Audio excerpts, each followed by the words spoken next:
Thank you for joining us to this exciting and what we hope will be a very engaging conversation. We have a wonderful panel and a great moderator today. You will get to hear from them in a couple of minutes. First, I would like to thank the Environmental Law and Policy Program for hosting this event with us, the UNGA Institute.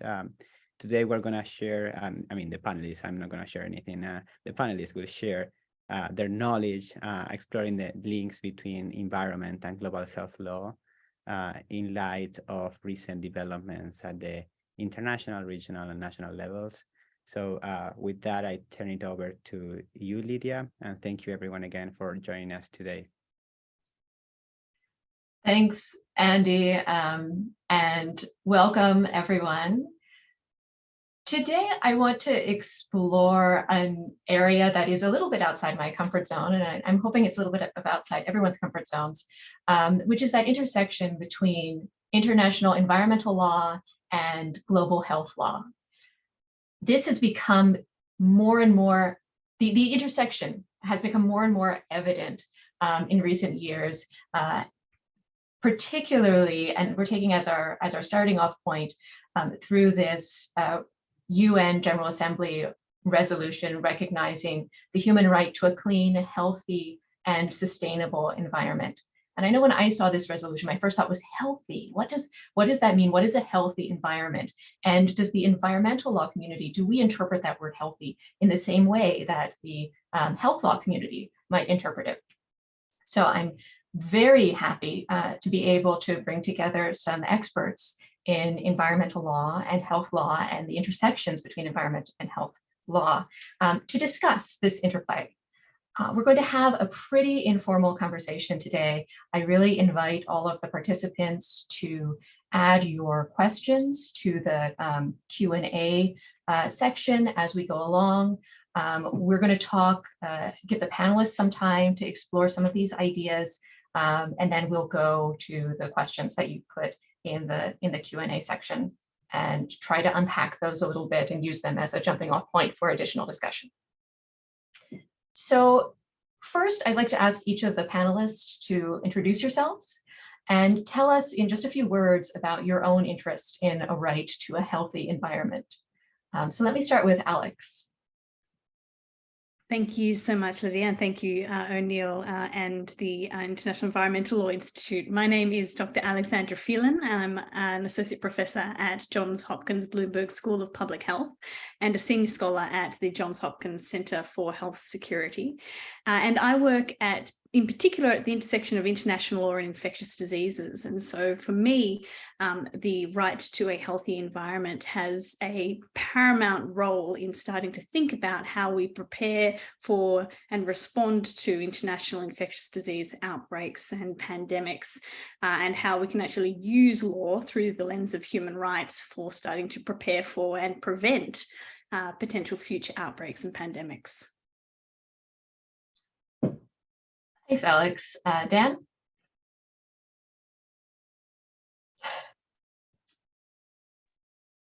Hello, welcome everyone. My name is Daniel McGraw. I'm President Emeritus of the Center for International Environmental Law, CL, and I teach international environmental law at Johns Hopkins and human rights and climate change at the University of Miami. I worked in government and under 4 different presidents. I had appointed positions, and I mention that only because these issues should not be partisan. They should be bipartisan. I've worked on the relationship between environment and human rights since the 80s, and health has always been a part of that. But unlike Alex, I focus more on the non-infectious disease side of health issues. So that should be a nice compliment. Thank you. Renzo? Sure.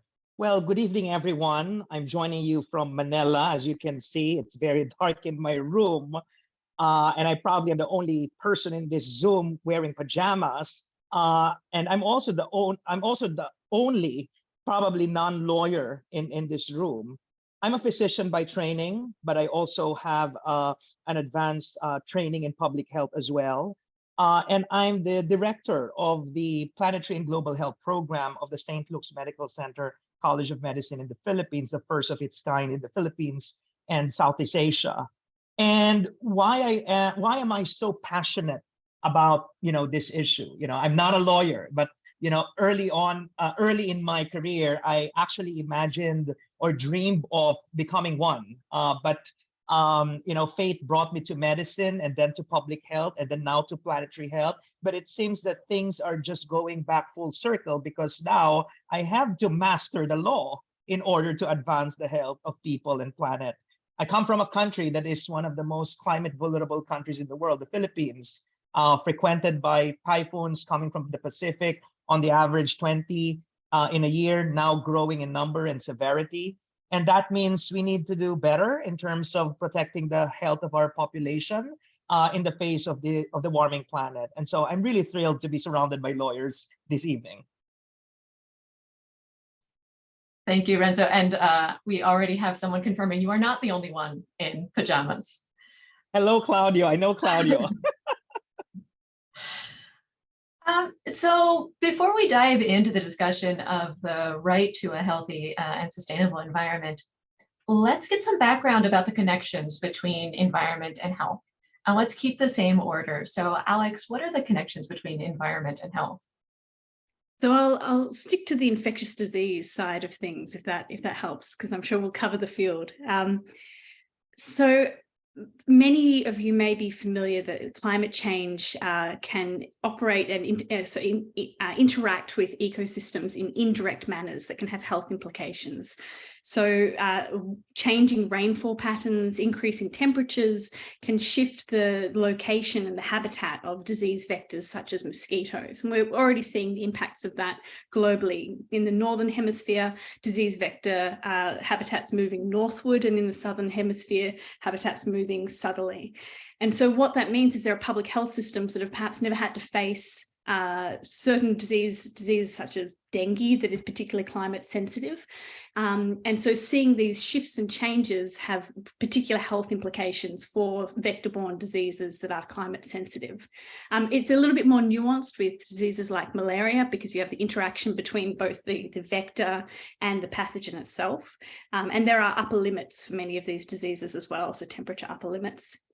The other area that's probably underexplored but has been getting increasing attention in light of COVID-19 and particularly with some recent data over the last couple of years is the interaction between climate and a zoonotic spillover.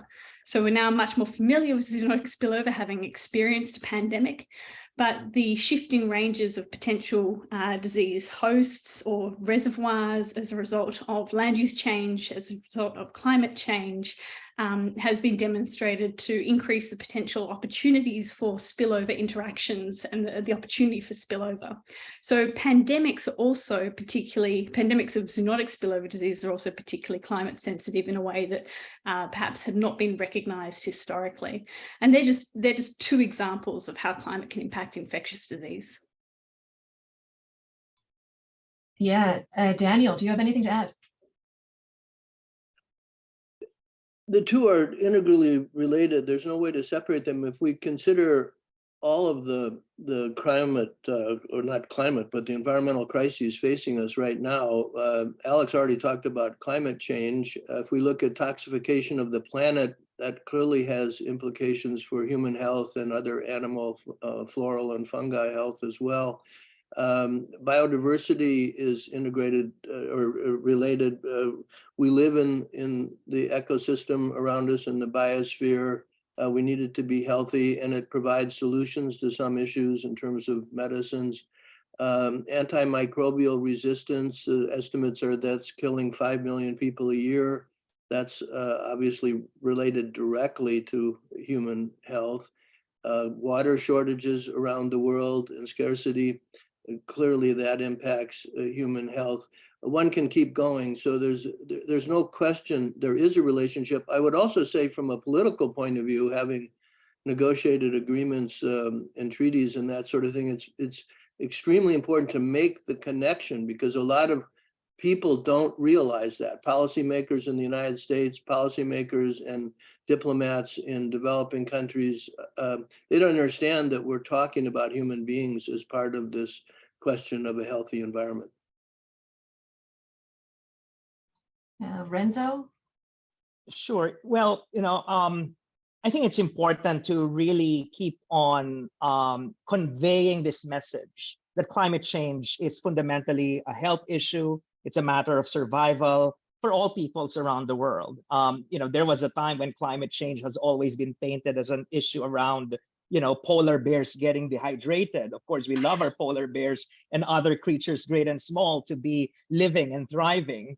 But also it's about people having to, deal with issues around disease and losing their, habitats and jobs and livelihoods. Take, for instance, in the Philippines, of course, in addition to infectious diseases, we're a tropical country. We have the dengues and the malarias that are now increasing because of, climate change. We also, I already alluded to the extreme weather events like typhoons and intense flooding that can lead to destruction not only of livelihood, but also even of health systems, and can also lead to other health effects like outbreaks or, worse, mass displacement of entire populations, which will also create some, issues when it comes to healthcare access, especially in resource constrained settings. Heat is also going to be a major issue. Over the past few days, we have lots of people in the news in the Philippines dying because of heat stroke, heat-related illness, which is a hugely under-examined issue in a tropical country that thinks, we are accustomed to being in high temperatures, but now we're also seeing what has been happening, for instance, in places like Europe and North America, where emergency room visits surge when heat waves do occur. And then finally, we should also not forget that climate change also affects not only our physical health, but also the health of our brains and hearts. And it's a mental and emotional health issue. There was actually a 10-country cross-sectional survey that was conducted in 2021. And it was found out that among those 10 countries, the young people of the Philippines are the most climate anxious in the world. And that speaks to our lived experience. We're already experiencing climate change now. It's not an issue for tomorrow. And it also highlights that the issue of climate and health is fundamentally an equity and justice issue, because unfortunately, the perpetrators of the climate crime and the victims of the climate crisis are not the same. I'll stop there. Yeah, excellent. Those are really important points. Let's move on to this resolution. Daniel, can you tell us a little bit more about the history of this UNGA resolution? I know you have been intimately involved in it for many years. And particularly, how do we get this resolution, and how was the health aspect framed in the discussions leading up to the resolution? The resolution itself, as you probably know, came after 30 or 40 years of efforts to integrate environment and human rights. And I would say throughout that, it was impossible, it would have been impossible to separate health from the environment discussion for the reasons we just talked about. And if you look at the early cases, one thing we did is we had cases in Europe and Africa and the Americas. One of the major cases in Europe had to do with noxious fumes, which is a health issue. The earliest case in the US, which I worked on, not in the US, excuse me, in the Americas, had to do with poisoning from mine tailings, again, a human health issue. If you look at the global level, the Caceres against Paraguay case involved health issues. If we look at the other kinds of, well, the Inuit petition against the United States and the Inter-American Commission, we talked, again, I was involved in that. We talked very clearly about human health impacts. That was 2005. If you go to 2007 with the Male Declaration on the human dimensions of climate change, the last perambular paragraph, it echoes what Renzo was saying. And not just says health, it says physical and mental health, very explicitly. So throughout the discussion, health was always part of it. If we look at the campaign that led to the 2021 adoption or recognition in the Human Rights Council, again, you saw health very clearly there. we had a petition of 100,000 children, and I'm sure they were not only thinking about the economic impacts of environmental problems. We had 15 parts of the UN agency that signed a petition, which included the World Health Organization and UNDP and UNEP, of course, but the World Health Organization was very prominent in that.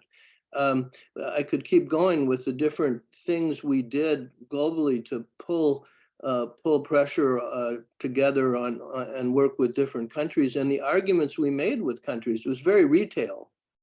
We're based not just on the environment writ large, but very much on the human face and the health impacts of a healthy environment. Or a non-healthy environment, if you will. So it was really involved all the way. And then finally, the last push to get to July 28th in the UN General Assembly, we had to convince, or I wanted to convince the US to stop opposing it so strongly, and also India, which had abstained. And India very clearly has a relationship between health and the environment, and the US, we cast it in terms of environmental justice as a political matter and as a scientific matter. And that, because that's explain that if you want, but the environmental justice movement in the United States has focused on impacts on human health of disparate environmental treatment. So it ran throughout, and it was very critical.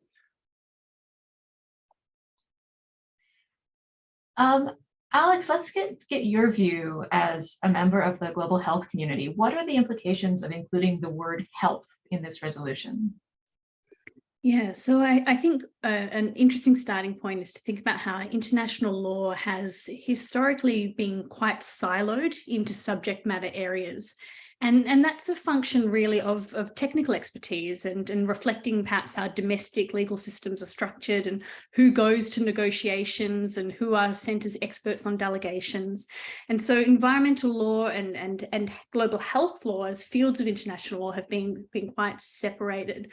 And one of the benefits of incorporating an express reference to health in this UNGA resolution and the development of recognition of a right to a healthy environment is that it kind of provides a permission for global health lawyers and for global health law to start interacting and engaging with the international law around a right to healthy environment that, as Dan quite rightly has said, has been developing over decades. And so I think this was a real watershed moment for global health law to recognise that intersection and that ability to utilise law as a tool for realising the right to a healthy environment, but also, say, the right to health, which is something that global health law is much more familiar with and really is foundational to the field. And Renzo, what's your view on the implications of this for health law, particularly at the national and local level? Yes, and I think that's a very important question. We always forget that legal systems are multi-layered, and what's happening at the global certainly influences what's happening in the regional, at the national, and even at the local level.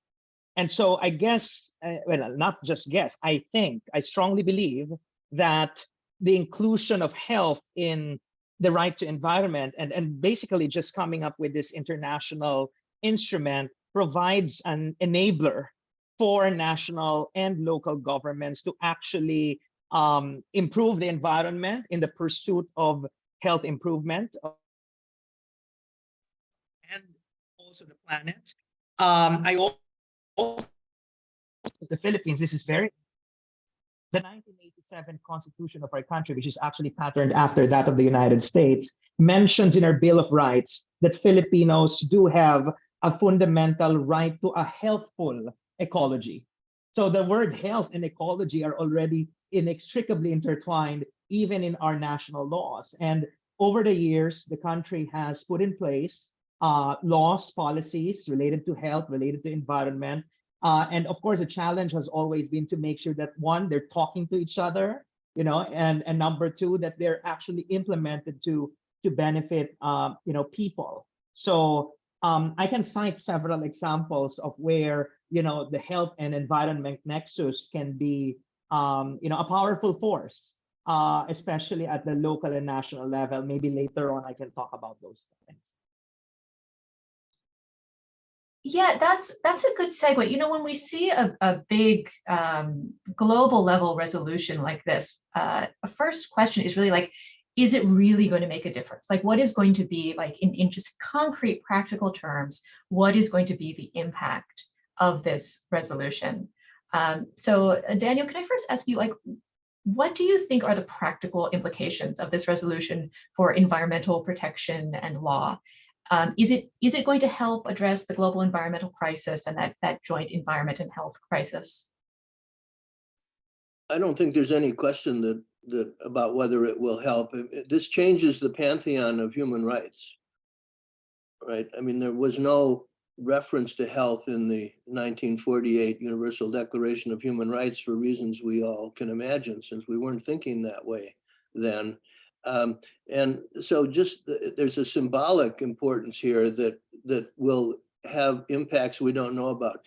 In terms of specific impacts, from a legal point of view, and I think maybe we should just give Renzo an honorary doctor, JD, so we can save time, because you know enough already, but it adds substance to the human rights. It's not just the right to health, the right to life, etc. It is bigger. And if you look at the situation of the Maldives or the Inuits, you can see that. It's really about the whole environment. So I think from a substantive legal point of view, it adds substance, and it clarifies the scope for governments. That's what they need to think about. I already mentioned environmental justice. I've been writing for decades, literally, that this is part of what environmental justice means, and now I think that we're recognizing that. It's also, and this goes to your practical point, it can be a basis for programmatic activities. So one thing I've been trying to encourage is, for example, for each of those 15 parts of the UN system that endorse this, put it on their work program. I mean, that's how things get done, is you get the governments to agree, yes, the UNDP, World Health Organization, etc. They're going to work on this issue, given their mandate and their particular possibilities and that sort of thing. So, and that's how we dealt with eliminating lead from gasoline. We got the agreement in '96 at the global level, but only in 2021 did Algeria finally stop selling leaded gas. It took 25 years, but it was because we had it on the work program of UNEP and the World Bank. The second aspect of that is to get it onto each of the monitoring programs that exist around the world. So in the Human Rights Council, there's Universal Periodic Review. We should have this as part of that. In the OECD, they do evaluations periodically of every member country's environmental performance. We should get it there, etc. So again, to increase accountability and in a very specific way. So I think it's going to be very important. And then finally, I should say two more things. One is, if you're worried about future generations, this is a seamless way of looking at the rights of future generations, because one of the questions is, well, we don't know what future generations will need, right? We had wars about salt 100 years ago, now oil. But we do know they'll need a healthy environment. And so we can, if we start providing it now and trying to provide it, it'll just work in to doing that for the future. And then the final point is, we need to reset our relationship with nature. This anthropocentric approach we've taken has failed. We've already talked about a lot of the different environmental and health crises right now. They're existential. So we need to think differently about nature and about our role in nature from either a health point of view or an environmental point of view. And I think this right actually does it. I mean, it's a human right, but you can only satisfy it if there's a healthy environment. So I think it's very important. Daniel, that last point is really interesting, because I think one of the criticisms of a human rights-based approach to environmental protection is that it is inherently anthropocentric. So before I go on to the others, could you elaborate a little bit more? Why isn't this an anthropocentric solution? How can this, in fact, support a shifting of our relationship with nature? It's because of what has to happen to respect, protect, and fulfill that human right. We need to have a healthy environment, and that's the environment as a whole. It's not just utilitarian in terms of, well, what best helps human beings, but you need a healthy environment,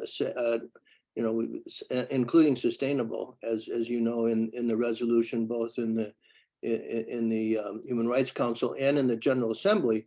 It's clean, healthy, and sustainable environment. So when you put in that concept, and when David Boyd and John Knox and I and others talk about it, we always emphasize that food, for example, has to be grown sustainably.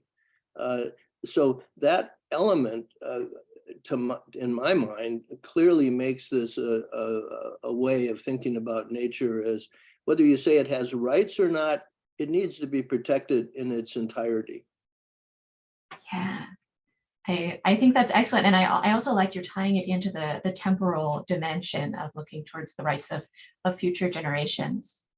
Alex, let me turn to you now and kind of ask the same question, like, in a really practical sense, what does this resolution mean for supporting improving global health outcomes?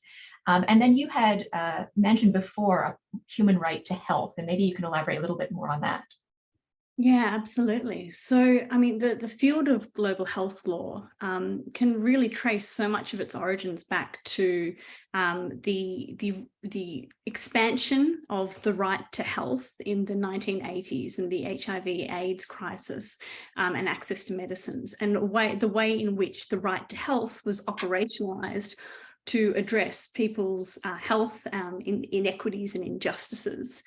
And so in many respects, there's kind of a model that global health law is quite familiar with in using rights-based approaches to not only for advocacy, but as Dan was mentioning, for actually developing programmatic and plans, how we actually operationalize that right. And so it empowers countries, it empowers civil society, it empowers international organizations to be able to actually define the scope of how they can contribute to a right to a healthy environment. So, for example, for the WHO, it may have been perceived as beyond their mandate to be potentially advocating for climate mitigation or for action on biodiversity loss.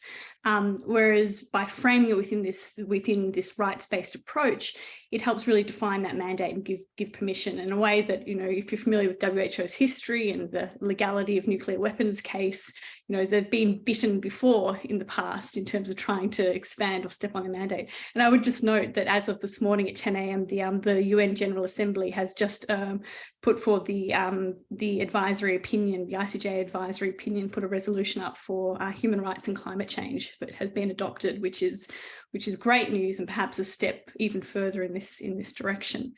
So for global health law, and for global health more broadly, it allows us to expand beyond things like, well, it's going to be critical to get access to vaccines for adaptation to the, say, climate change impacts, or it's important to balance access and benefit sharing for biodiversity loss with the development of vaccines, diagnostics, and therapeutics that are derived from biodiversity.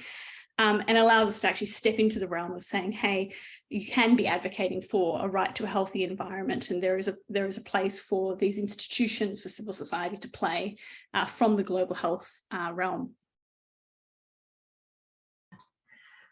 I'm glad you brought up the UNGA resolution on sending the question of obligations related to climate change to the ICJ, because I didn't want to put you all on the spot, but I think that's a really interesting development. And I want to get your reactions to it. But first, while we're still on the topic of concrete implications, Renzo, you before mentioned that you had some concrete national examples of this intersection between environment and health.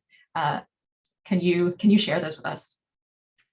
Sure. Well, again, the right to a healthy ecology provides us with a lot of opportunities to make a huge positive difference, especially at the local and the national level.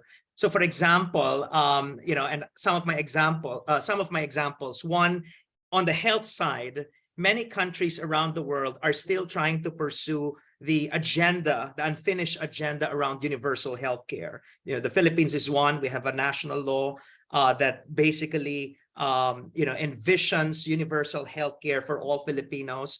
And what's amazing and unique about the universal healthcare law of our country is that it actually acknowledges the importance of addressing the social and environmental determinants of health. So it's not just a law that ensures provision of healthcare, but actually ensuring that there is more health in the population, because part of the universal healthcare approach of the country is addressing, for example, environmental issues. On the other hand, one example from the environmental side, and even if I'm making these kinds of categorizations, I'm also questioning myself, maybe we should stop siloing, these different laws, because universal healthcare law can be seen as environmental law, and environmental laws can be seen as health laws. But just for the purpose of, I guess, oversimplifying, from the environmental side, climate change laws, climate adaptation laws still need to be not just created, but strengthened in many countries. There was actually a UN official that once described the Philippines' climate laws as some of the best in the world. But the challenge is really how to make sure, these climate laws, climate adaptation laws, again, protect populations, are able to, generate benefits to people, and also and crossing the environment health border, how these laws can lead to beneficial health impacts for the population. So these are just some opportunities where that global right to a healthy ecology can be manifested in domestic and local legislation and policies. Yeah. Thanks. I think it is really important to look at these specific examples and think about how we can use, we as lawyers and as the environment and health law, policy, and advocacy community can use these new international tools, these international recognitions, to support that implementation on the ground. So as promised, I do want to get your reactions to the potential ICJ advisory opinion on obligations related to climate change. And particularly Daniel, I wonder if you have any thoughts about this. Well, I'm very excited about this. I was not involved in it, so I can take no credit for it. But I think it's a very important development. Having said that, there aren't really environmentalists on the World Court. That's not a group that is very expert in health law or health policy or environmental policy, et cetera. So we have to be a little careful, and it's difficult to influence those opinions or the deliberations from the outside. Now, the World Court does not accept amicus briefs in its contentious cases, but it does accept them for advisory cases. The way they do it is if you submit it, then they put it on a table, and it's up to the judges or their clerks to go get them. But it's possible. So I think that's really important that we do that. As you may know, there are two other advisory opinions going on right now, one in the International Tribunal on the Law of the Sea. And the questions there do not specifically raise human rights, but I'm pretty sure that there are very competent people right now working on an amicus brief to the ITLO. So that's the International Tribunal on the Law of the Sea. I'm sorry to use an acronym that some of you may not be familiar with. But that tribunal asked for input by later this spring from several entities, including the International Union for Conservation of Nature, IUCN. And I am pretty sure that there'll be a human right component there, or at least I hope there will be. The other advisory opinion that's being sought is in the Inter-American Court of Human Rights, and that's by two countries in the Americas. And that list of questions is all about human rights. And again, I think it's really important that civil society provide its input. And then finally, I'll just say there are 3 cases being heard today in the Grand Chamber of the European Court of Human Rights that challenge countries, specific countries and a group of countries in one of the cases, on human rights grounds with respect to climate change. And, obviously the European Charter of Human Rights doesn't talk about the environment per se, it doesn't talk about climate change, but the judges have been quite creative using the right to family, the right to privacy, the right to life to get around to these same issues, and they're all implicated. And the right to life clearly has to do with health, right? Nobody can argue it doesn't. So I'm enthusiastic about what's coming, and I'm an old guy. I'm watching you young people do your thing, and I'm very excited about it. And I'll probably be involved in some of these amicus briefs, but it's very important that young people, different countries, put their or civil society from different countries provide input to these tribunals, because they need to hear from us. Yeah, absolutely. So let's now turn to a couple of concepts that get at this link between environment and health that are really growing in traction in international circles. So one is the One Health concept, which we're seeing, for example, in the context of the Convention on Biological Diversity and other international discussions. And the other is this planetary health concept. Renzo, can you clarify what these two different concepts are and how they relate to each other? Yeah, sure. Well, so the One Health concept, which is a much older concept, basically highlights the interconnections between human health, animal health, and the environment's health. And it actually came from, veterinarians, those colleagues from the animal sciences who realized that we should be working more with doctors of human beings, because there's so many, for example, disease conditions that animals and humans do share. By the way, we're also part of the animal kingdom. On the other hand, planetary health, which is a much more recent concept, it was introduced first in 2015 in a Lancet Rockefeller Commission report, basically originated from this recognition that for the past century, we've been trying to improve the health of the human population, ignoring the planet's health, and oftentimes at the expense of the planet's health. We've been putting food on the table to improve our global nutrition at the expense of our natural ecosystems that we have been destroying in the pursuit of large-scale agricultural production. So these are, two, and these are just two of the many kind of emerging frameworks, paradigms, concepts. But I think the common denominator is that, we're recognizing that the health of people, animals, all creatures, great and small, the planet itself, they're all interconnected, deeply intertwined, in fact, inseparable.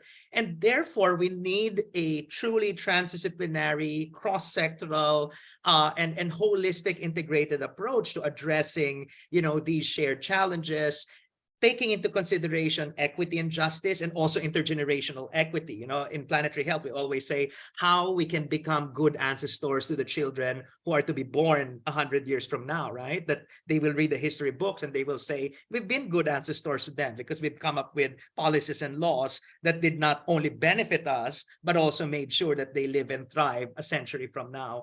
So those are, some of the nuances. And my encouragement, I come from the planetary health community, but I'm also part of several One Health initiatives. And my encouragement is that let's not let these disciplinary, terms, concepts, differences distract us from the real goal, which is healthy people, healthy planet for our generation and those to come. Yeah, I think that's an excellent message. Alex, one of the places we're seeing this discussion is in the context of the new negotiation of pandemic treaty. Can you comment on that? Yeah, absolutely. So, in the context of the pandemic treaty, One Health has definitely gained significant traction. And in the Zero draft that was released last month, we actually even have a full article on One Health and how we can integrate One Health into pandemic prevention, preparedness, and response. And if we look right now at the scale of influenza A H5N1 cases, avian influenza, you may have heard about the scale of cases in birds. This is a really great example of that animal animal-human health interaction where there really needs to be operationalized collaboration to actually prevent and respond, potentially detect the source of the next pandemic or outbreak. Planetary health is not expressly referenced in the draft in the same way, but what we do have is recognition of climate change and land use change as drivers, potential drivers of zoonotic spillover and emergence, which is a huge step, given that this is only, as I mentioned earlier, like really recently being evidenced in the data, in the scientific data. So the pandemic treaty is potentially one way where we might start to see how these concepts can be operationalized for things like pandemic prevention and response. The challenge is when you've got these terms, and just as Renzo was mentioning, it's very easy for these terms just to be thrown around as though using the term is the actual solution.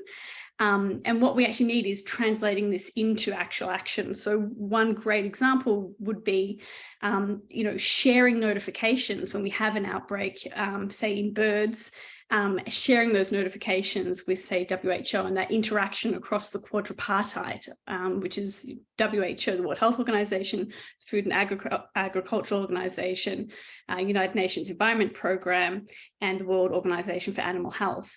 And so actually starting to integrate across these institutions is one way we can see how that can actually be changed from just a concept to reality. We want to do the same with planetary health.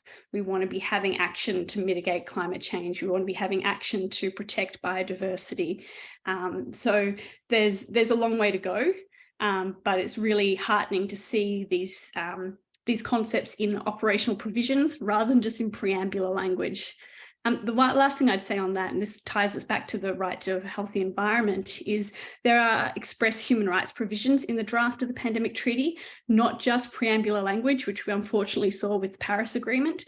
So, what we can actually start to have happen is move from aspiration to action, and the use of human rights as an actual tangible point of obligations on states.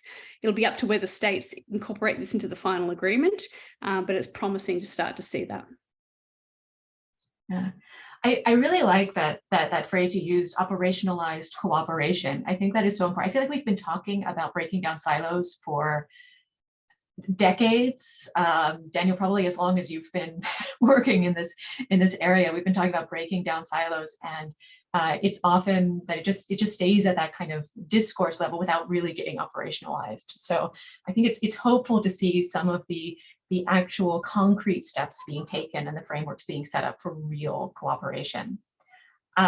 Last question before we start discussing some of the reactions and the questions in the chat. Could I mention?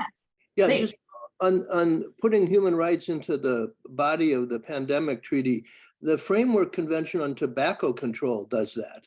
And that's something that most environmentalists have no idea about. They say, well, the Paris Agreement was the first time in an environmental agreement that human rights are mentioned. Well, not so. The Framework Convention mentions them in operational, Article 5 and well, I think it's 5. In any event, in the operational paragraphs of the Framework Convention. So as long as you're aware of that, because that might be a good kind of model to use, and at least at the very least it's a precedent in terms of having a global treaty that has human rights, an environmental treaty or health treaty.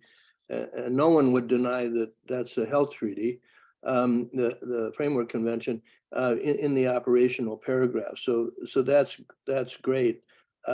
Yeah. I think that's a fantastic point, and I think the framework approach is going to very heavily inform, what we've seen with the Framework Convention on Tobacco Control will heavily inform, the pandemic treaty, which itself may become a framework protocol-like instrument. And I also think it's a really excellent point how forgotten indoor and outdoor air quality is as an environmental issue and a health issue together. And hopefully we've seen some better attention to that over the last couple of years, but a crucial area and really fantastic point to make. Thanks, Dan.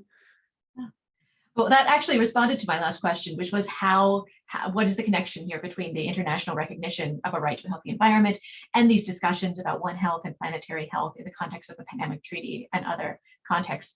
Renzo, do you have any last words on that before we turn to the discussion?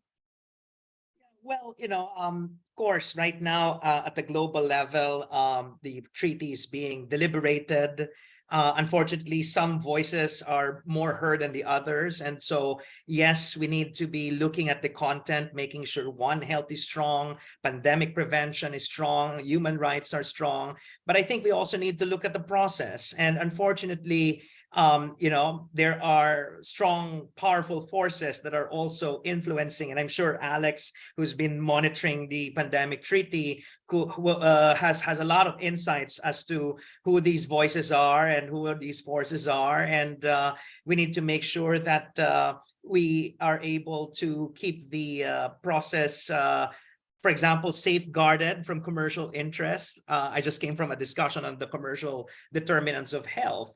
And that's another area where the right to a healthy environment and ecology will be very useful. How can we fight these big corporations that are killing not just people, but also the planet? It's at the very nexus of what we're talking about. Oh my gosh, that is another big issue. Let's have another panel on that alone, please. But for now, since I recognize the time, I do want to open up the discussion to all of the participants. If you haven't already, throw your questions in the Q&A.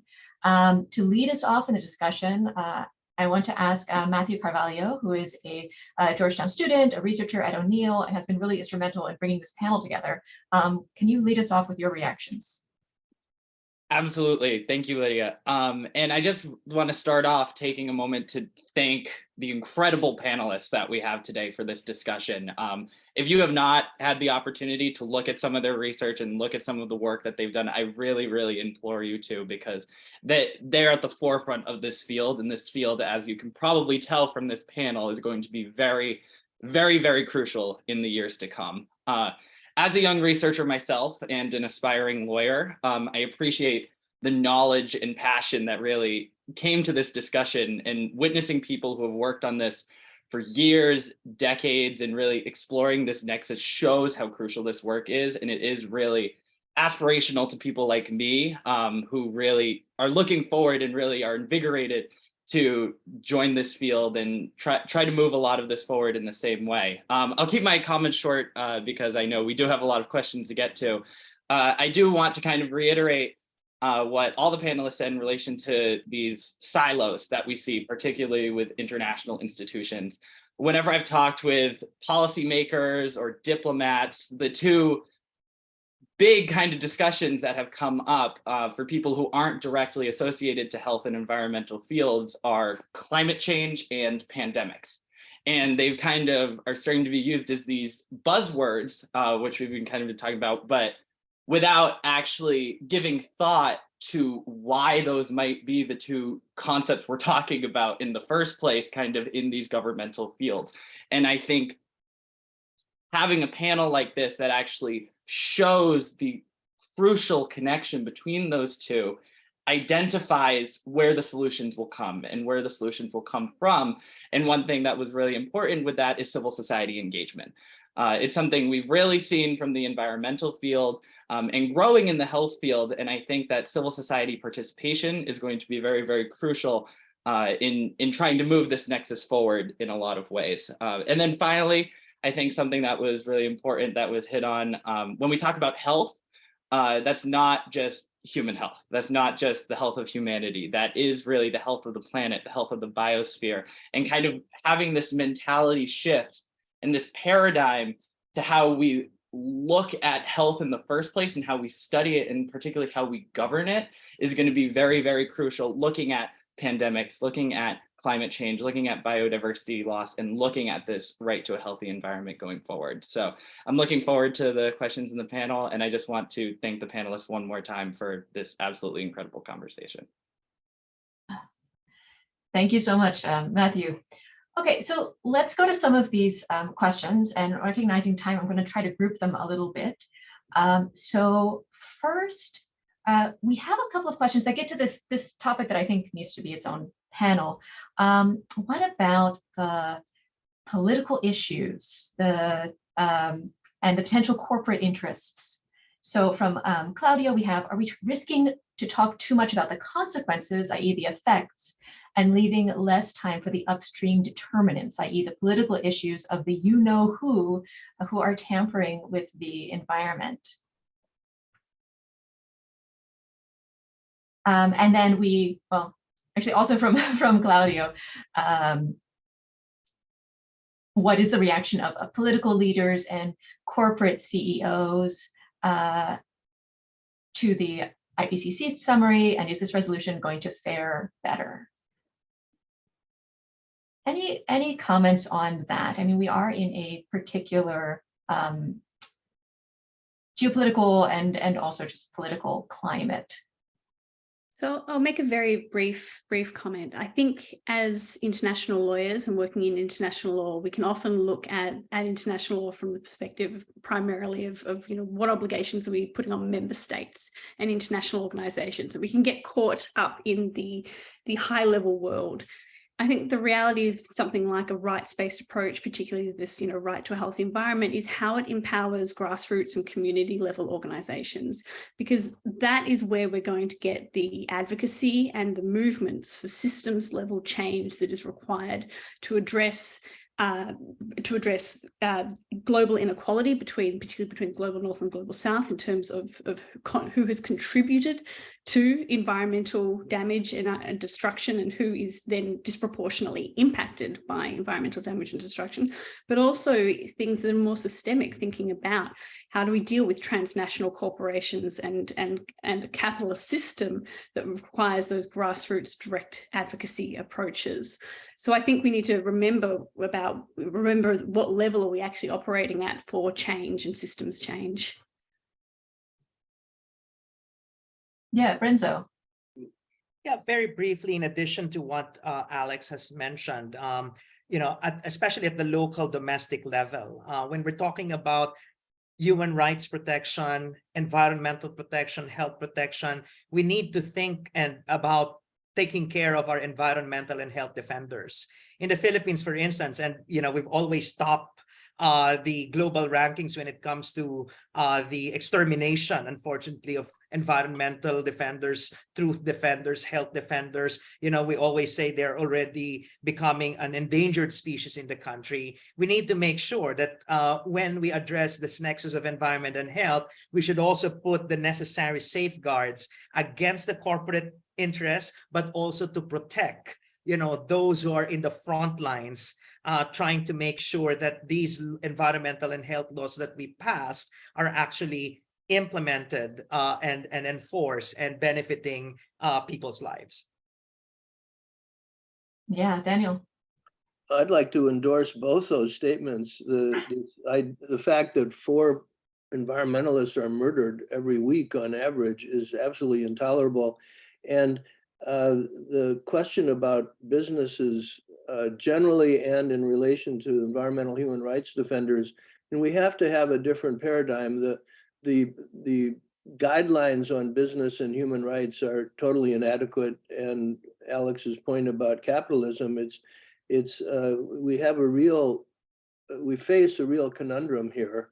And I'm on the board of a NASDAQ traded company, and we've just changed the name of our ESG committee because investors don't want us to have an ESG committee.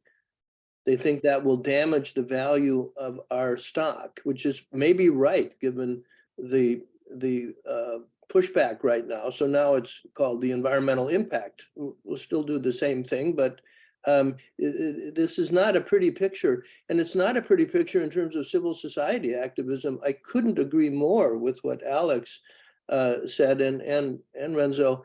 We need civil society. We need them more than ever, partly because of this whole question of the false facts and misinformation and that sort of thing. But the space for civil society activity is shrinking around the world because of government control over the internet and over other things. And so we need to push back really, really strongly. And I just wanted to also, if I might, respond to a question from Joyce Ma online.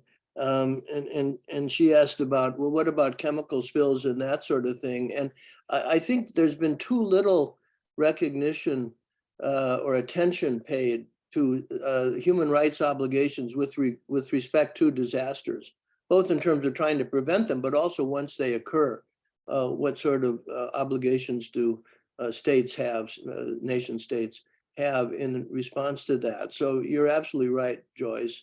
And there are some other really great questions there too, but I'll turn it back to you, Lydia.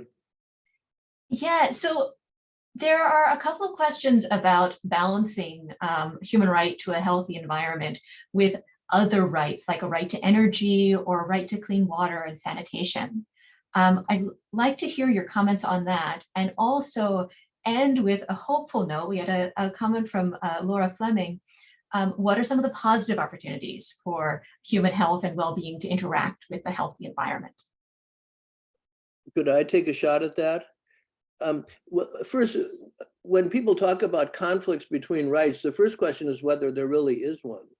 And I don't see that there's a conflict between the right to healthy, to drinking water and that sort of thing, and the right to a healthy environment.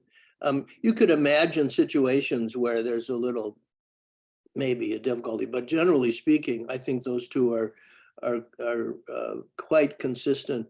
And so that's the first thing I would say about that. The right to energy, I think one has to ask, well, what does that really mean? I mean, I do think people, they have a right to an adequate standard of living. And one should achieve that in a way that doesn't destroy the environment. Because if you do, in the end, they won't have an adequate standard of living. It's just a logical sequence.